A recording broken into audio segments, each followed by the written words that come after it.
सर्व धर्मसमभाव हा एक पहिल्यापासून चालत आलेला आहे. आजपर्यंत कुठली जाती पुढे झालेली नाही, ते निर्माण झालेलं नाही. आणि आम्ही तरी समजा सन्मान्य म्हणून राजारांगे पाटलांसोबत काम करत आहोत किंवा केलेलं आहे, परंतु आम्हाला पाटील साहेबांनीच कधी सांगितलेलं नाही ना जातीवाद. नितीन शेख, चाय पे चर्चा या लोकइच्छा प्लॅटफॉर्मवरून आपलं सहर्ष स्वागत करतो. आज राजकीय आणि सामाजिक वर्तुळातून या प्लॅटफॉर्मवर आपण चर्चा करणार आहोत. यामध्ये राजकीय आणि राजकारण याची जर आपण व्याख्या पाहिली तर लोकांनी लोकांसाठी लोकांच्या माध्यमातून सुरुवात केलेली एखादी चळवळ आणि ज्याचा फायदा समाज निर्माण करण्यासाठी आणि समाजकारणामध्ये होईल. परंतु आज काय होतं माहिती आहे का की प्रस्थापितांची पोरं प्रस्थापित होणार ही सध्याची एक व्याख्या आहे. परंतु या व्याख्याला कुठेतरी फाटा देत सतीश शेळके हे नाव समोर येतं, चर्चेला जाते आणि बीड जिल्ह्यामध्ये चर्चेचं उदाहरण आहे. या नावाच्या आणि या कर्तृत्वाचं आज आपण मागोवा घेणार आहोत. मुळात सतीश शेळके सर यांचा जर परिचय द्यायचा झाला तर हे बीडचे आमदार संदीप क्षीरसागर यांचे CA सहाय्यक. आता मित्रांनो, राजकारणात PA हा नेता होणे काही नवीन नाही. राधाकृष्ण होके पाटील जे माझगावचे माजी आमदार होते, त्यांनी सुंदरराव सोळंके म्हणजे तत्कालीन त्यावेळेचे उपमुख्यमंत्री त्यांचा कारभार पाहिला. त्यानंतर रामप्रभू सोळंके जे नंतर सभापती झाले, धैर्यशील काका यांचा त्यांनी पूर्ण कारभार पाहिला. प्रमोद महाजन ज्यांनी दिल्ली गाजवली, यांनी खासदार बबन ढाकणे यांचा कार्यभार पूर्ण सांभाळलेला आहे. यातच आपण सुरुवात करणार आहोत या चर्चेला. आपल्यासोबत आहेत सतीश शेळके जे बीडमध्ये राजुरी या गटातून जिल्हा परिषद निवडणुकीमध्ये उतरत आहेत.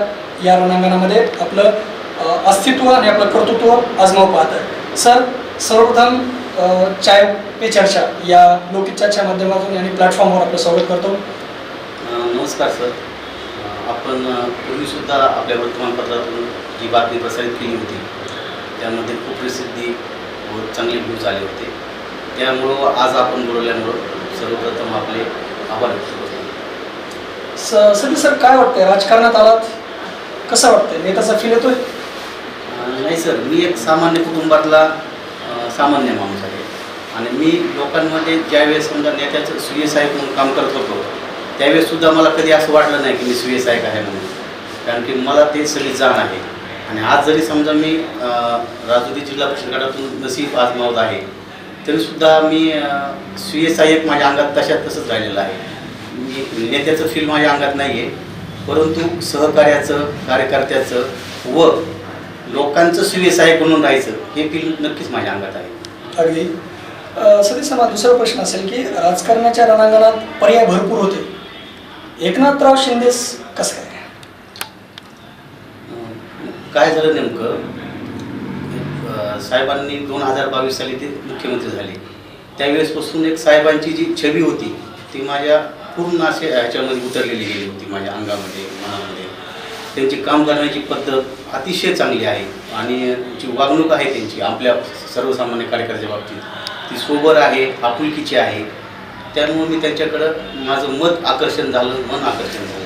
त्यामुळे मी शिंदे साहेबांचा पर्याय निवडला. बरं, नगरदारांचा आशीर्वाद मिळतोय आणि जरांगे पाटलांची पाठीवर थाप आहे.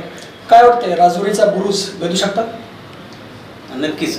मतदार राजा जे आहेत ते मला मतदानाचा कौल देतील व मला नक्कीच काम करण्यासाठी संधी देतील. पूर्वी देखील मी CA सहाय्यक असताना कामच केलेले आहेत, नेत्यांच्या माध्यमातून का होईना पण कामं केलेली आहेत.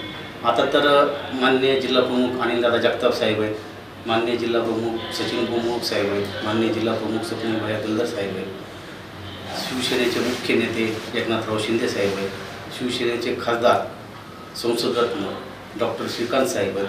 ह्यांच्या सर्वांच्या माध्यमातून मी जिल्हा परिषद गटामध्ये इतिहास रचणार आहे विकास कामांचा आणि ह्या सर्वची तयारी माझी चालू झालेली आहे. त्यामुळे मी हा गड नक्कीच भेदणार आहे व जिंकणार आहे.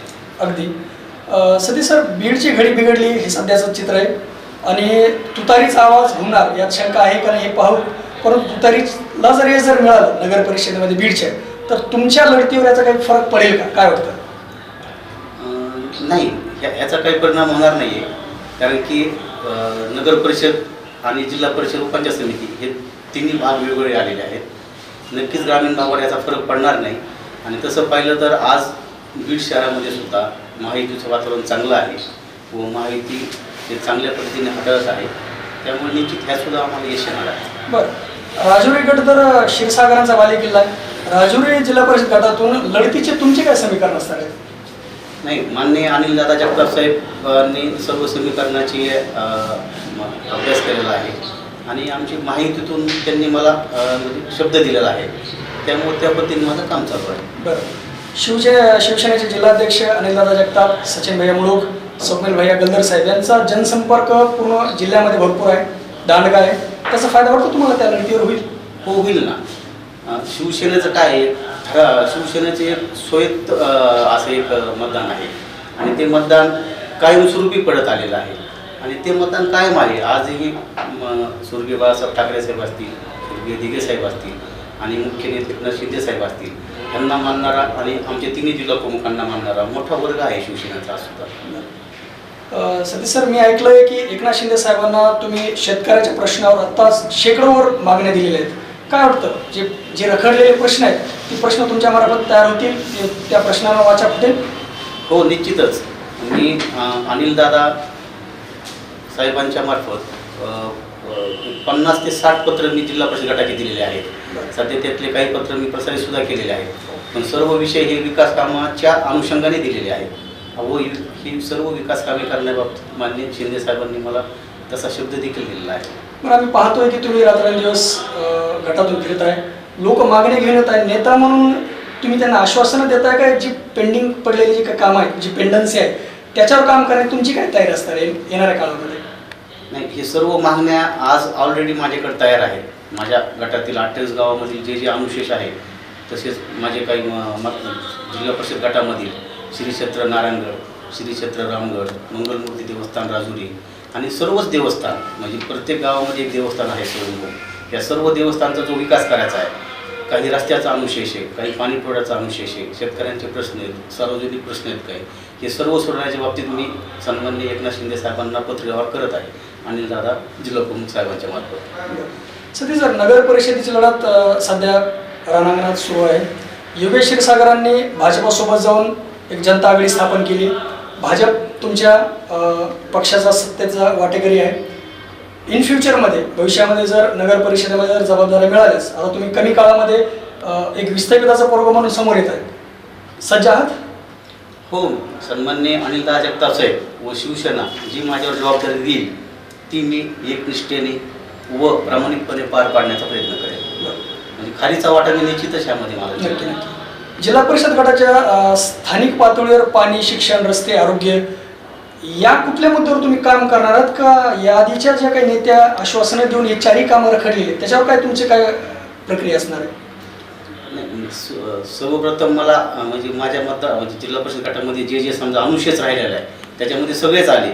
शैक्षणिक मध्ये शाळा खोल्या आल्या, अंगणवाडी बांधकाम आले, शेतकऱ्यांचा पीक विमा आला, शेतकऱ्यांच्या सार्वजनिक विहिरी आल्या, वैयक्तिक विहिरी आल्या, तुमचे गायगोटे आले, शेतकऱ्यांना अजून वैयक्तिक विहिरी आल्या. परत आपल्याला काही रोड आहेत आपले, म्हणजे इंटरनल रस्ते, गावापासून समजा त्या वस्तीपर्यंत जाणार आहे, गावापासून त्या वाडीपर्यंत जाणार आहे, गावापासून त्या शेत रस्त्यापर्यंत जाणार आहे. काही रस्त्यांना नंबर आहेत, काही रस्त्यांना नंबर नाही आहेत. हे सर्व रस्त्यांना आम्हाला पूर्ण करायचे आहेत. तसेच काही धार्मिक क्षेत्रांचा विकास करायचा आहे. म्हणजे सर्व बाजूंनी आम्हाला ह्या बाबतीमध्ये शासन दरबारी मागणी करायची आहे शिंदे साहेबांकडं आणि शिंदे साहेब हे शासनाचे प्रमुख आहेत. त्यामुळे सर्व